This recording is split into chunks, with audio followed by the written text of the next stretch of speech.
Well, hey guys, hi, it is Brent Abel here at goldballhunting.com. That young man over there, the great Jeff Jacklich. And we got a two-part episode. We're starting with part one today for you. Obviously, part two is tomorrow. So hang in there with us today because we got we got a reality check question we want to ask you today. So here we go. So the big question is this: how are tennis players like us who never played in the tour, weren't incredible juniors, or maybe got a late start to the game, how do we consistently compete at our highest skill level without having to grind through endless hours of on-court practice time and still be in the hunt for victory match after match? That is the question, and Gold Ball Hunting gives you the answers by helping you eliminate your skill level range so that you build a strong foundation of confidence. My name is Brent Abel, and along with my biz partner, Jeff Jacklich, welcome to Gold Ball Hunting. All right, young man, what's going on, Jeff? Gosh, it looks like, what are you, in another part of California today? I'm stalking you actually.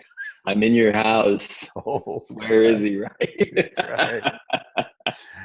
Down here in the desert, yeah. So we've been trying to set up this recording because it doesn't quite work if we're in the same room.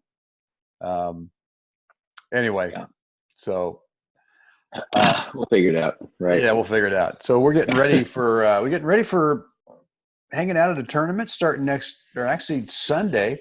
Sunday, Sunday the 17th. The National 75 or National 60 and 75 grass courts are here at Mission Hills Country Club. Guys, we're going to have our Gold Ball Hunting tent at the tournament, and if you're in the California desert, we'd love to have you come by, say hi, and and see some great tennis. Absolutely, great. There's gonna be some on the grass, man. Yeah. Oh my God, there's gonna be some good stuff. Totally. I was reading something the other day, Jeff. Can't remember what it was from, like a business book, maybe it was, or something like that. But the line that kind of jumped out at me was this: complexity is the enemy of execution. And ironically, I was reading something on Facebook this morning about a guy who just said, we get to a point where we get so over resourced. We have so many things we could possibly learn from. Yeah. And we never really get started. Or if we do get started, we have so much stuff going on that it's really tough to execute what kind of the goal is, right? If we take this back to tennis, executing is what? Is going out there and playing matches and actually, executing tactics or technique or, mental or physical, all things that add up to helping you win matches, and especially close matches. So let's do this. Let's have you kind of share a story today about something that maybe you went through as a player, and then I'll do it tomorrow, so that our guys, our listeners, viewers can kind of relate to whatever stories that we're going to share today. But Jeff, I'm going to tee you up. What thing were you doing maybe back in the day that was just complexity, and it was just totally the enemy of you executing whatever it is you wanted to do in your matches? It lands somewhere between this ear, my right ear, and my left ear. Okay. Mostly that cavernous area right there. Well, see, I would never have that problem because it's such a tiny little space. It's mostly skull. Is that what you're saying? Well, that's right. Anyway. But for me, I'm going to circle back to, again, just the statement, and then I'll dive into, my personal story. And that is, complexity is complexity is the enemy of execution. Yeah.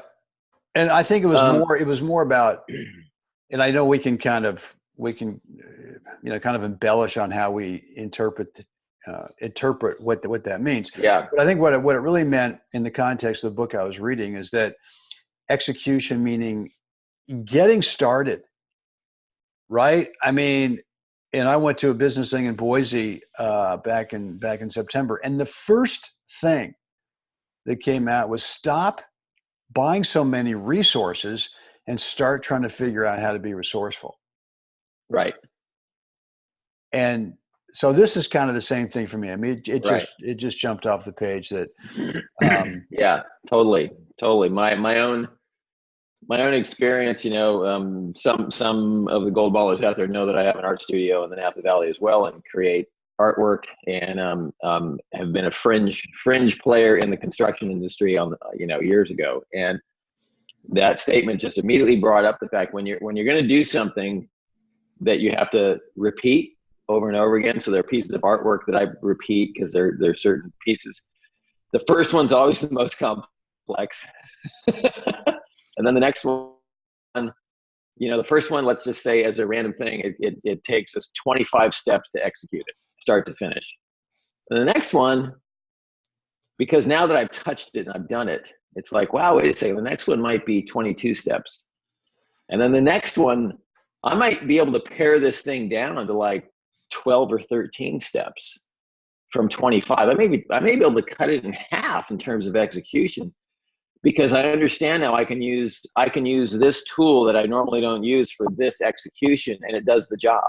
I didn't think of it the first time too, but now it does. So when we talk about tennis, you and I have talked about, what is, the three principles, and like, how do you use this same tool for these different situations? And that's really what, kind of drives the simplicity of watching these guys win gold balls, is you look at them and kind of go, well, what's the big deal, right? They've pared it down to this simplicity. There's no complexity in execution. They've pared it down to this very simple process for them individually. Doesn't mean every gold baller doesn't have the same strokes, but for the individual, they've pared down their toolbox to the essentials of what they need to win. Yeah. Really kind of simple process, So for me, complexity was in my head and was much more of it wasn't physical. The physical side of it, I had to physically do the work to eliminate mostly, and again, it was more mental driven, my creativity. Athletically, I could do just about anything with the ball. I could make the ball do stuff, but I had to eliminate that creative process for a while, for a few years actually, to pair my ability to actually repeat and hit 4 forehands in the court. Then once I established that baseline, then Sherm Stever helped introduce my personality back into it, though. But had the wagons circled. The wagons were circled, so it wasn't okay. Now just be creative. No, now it was being creative within the parameters of that execution. So that's actually effective creativity, not just, hey, let's put every great idea I have into one room. It's just a cluster. Right. Yeah. So for me, though, the emotional attachment to the outcome was probably my biggest barrier of being able to, again, reduce the complexity of what I thought I was experiencing. So for me, it was always about, initially in the juniors and right up through junior college, and through college too. As I was starting to make some leaps and bounds in execution and winning matches and becoming, a top NorCal player. That for me, that's probably always been my greatest battle. It's not the physical execution; it's the mental gymnastics of paring that down and really removing my pride and ego from the end result, and just saying, what would happen if that wasn't an issue? What would happen if my pride and ego, I could stick that in a mayonnaise jar and put it on my porch at Funk and Wagnall? How's that for a reference? And if I could do that, how would that affect the way I compete? And for me, when I was able to finally cross that barrier, and it's not to say that it still doesn't, erupt for me, but most of the time now I can really move that off to the side and just get down to execution. And I find that when I can move my ego and pride off the table, I compete way more fiercely. And way more cleanly mentally in my head. I'm not upset over things. I just move away from what I just did. And I'm able to kind of stay organized in my head about the execution of construction, constructing a point. What should I pick at? The clarity of kind of seeing the reality of what's in front of me and not being bogged down with the lie And that's all it is. It's subconscious lie telling you that, oh, what are the guys going to think? Well, they're not thinking anything. They're thinking, Jackie, you played like crap today and you lost to a schmuck. Okay. And then let's go get a beer. I mean, that's the depth of it, right? I mean, so, but we tell ourselves these grand stories in our head about the outcome is it's going to be so horrific. It's like, oh, you lose this match, they're going to take your car, your keys, your house, like none of that happens. It's all a lie inside your head. Well, and I think on the other hand too, as you think, my God, if I beat this guy, now all of a sudden my status is going to be incredible. And you come off the court after having a great win, everyone's going, oh, you're ready for a beer. I mean, it's like, and not even that. Sometimes it's like, God, what took you so long to beat that guy? That's right. In your head, it's like, are they going to put a plaque up in the clubhouse for me? That's right. I mean, so for me anyway, the biggest challenge has always been keeping the mental demons at bay, and at my best has been they're not even on the court with me at all. Really, it's just this great, beautiful experience that I'm having on the court, and it's an interesting byproduct that comes out of that when you play in that space in your head. The byproduct is when you finish, you're a little detached also from the outcome. Because you're detached from the outcome, now that you just won, it's, okay. Yeah. It's like nothing's changed. Right. You realize nothing has changed. Yeah. Well, look, I think a lot of players get locked up mentally, which stops them from executing. And executing, to me right now, I'm thinking of that word meaning putting yourself out there. I mean, I know a lot of players who I've asked the question, when's your next tournament? And they're going, well, I'm not sure because I got to get this thing figured out. Right. And to me, all of a sudden they have a stuttering problem. Yeah, right. Well, and it's like I always say, well, okay, I mean, you can hit off the ball machine and drill all day long, but you won't get the final piece of the puzzle until you actually go out there and play. And and because drilling and the ball machine and some guy feeding you balls is like so controlled. Right. It's trying to groove this one thing. And then you go out in the match and you go, God dang it. This guy over there is not giving me the opportunity to do that one thing I just worked 4 months on. Right. He's not cooperating. And so then you go, well, I'm not ready because there might be another situation. So I got to work out that situation. And we over complexity eyes. That's not even a word, but we just overcomplicate. Right. And the only way that you get clarity, just like you said, is by getting out there and actually putting yourself in the arena and finding out, God darn it, I really didn't need to work on that because I was already pretty good at that. I found out this one area that I thought I was good at. Yeah.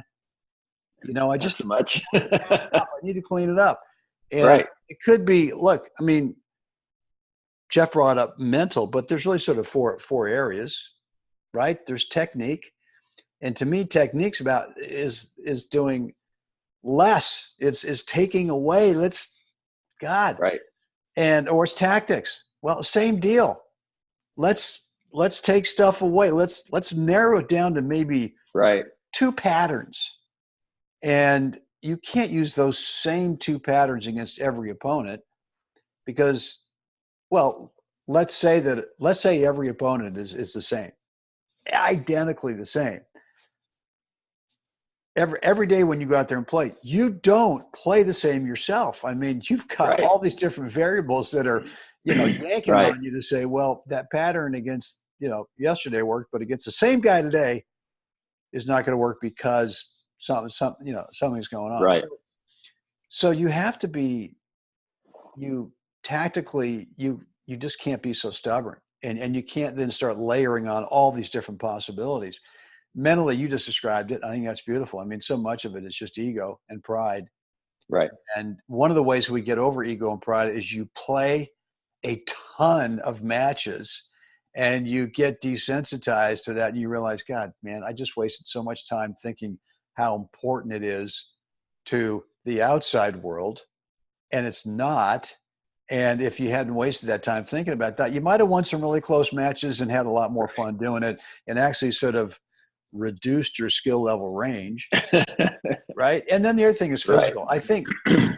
I think sometimes we overcomplicate our physical training.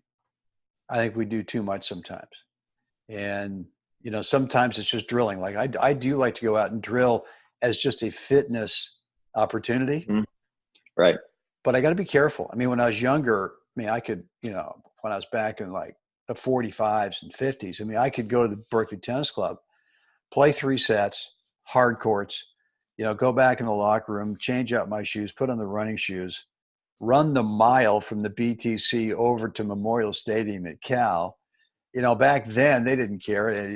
Anyone could go in there. The football team was so bad they didn't care if they had spies, and so, and then I just go run the stadium stairs. I do that, and I got to a point where I could do like 20 sections of 75 rows of stairs. Nice. Beautiful old stadium. It's just football, right?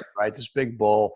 And yeah, then, it's like the Roman Coliseum, Oh my God, it was just yeah, and and the concrete steps are all pitted, and you had to be careful, and some chunks were missing, and then so you go up the east side, you'd look up towards the Berkeley Hills and Strawberry Canyon, and then eventually you sort of work your way around to the west side, and you come to the very top, and you look over. Here's the entire San Francisco Bay Area laid out in front of you, and you're going, I don't think anyone else in my age group's doing this today. Right. So let's go around and do it again, Brent. Do it again. And then I'd somehow crawl back the mile to the BTC because I was so beat up. But I'd feel like, well, maybe I need to play another set or two. Right. And someone would go, hey, Brent, you got time to hit? Yeah. Sure. And so I did that for a while, but it didn't help my tennis. It made me so slow, even though my legs were just, like pieces of granite. I could not move anywhere in the court. I was just like deathly slow. And so I just think that complexity is the enemy of execution. And it's, we got to be careful. So I guess the question to ask you guys today is, what one of those 4 areas is this sort of happening where you think you need to get more complex to be able to get the result you want? And Jeff and I are assuming that the result you want is to win more, especially the close matches, and that the result you want is to actually reduce your skill level range. You don't want to have a great day and then a lousy day, or a great set and then a bad set. Right. And so if those are your 2 goals, then you got to start really getting serious about what can you strip away, so that you can execute on playing the game. And all right. Well, that part, playing. Wow. Yeah. Crazy idea. Yeah. Silly me. All right, guys, listen, Jeff and I are offering a free private coaching call. Love to get you on the phone. 3 of us, 10, 12, 15 minutes, whatever it takes. But let's dig into that one thing where you're maybe making it too complicated, and see if we can unravel that for you, so that the game becomes a lot more clear. Clarity. Yeah, clarity. The way to get on the call is to go over to goldballhunting.com, drop in the first name and email address, click the button. You get access to our online calendar scheduler where you can pick a date and time that works well for you for a free private coaching call. Wow. Boom. Pretty good deal. Jeff, what do we want to find folks to do right now? Like us, share us, please subscribe. Let us know what you think down below. iTunes, Stitcher, rate and review, goldballhunting.com. Share the heck out of it. Boomski. Guys, get out there today, wherever you are. Help someone else have a great day. Jeff, we'll do this again tomorrow. Can't wait.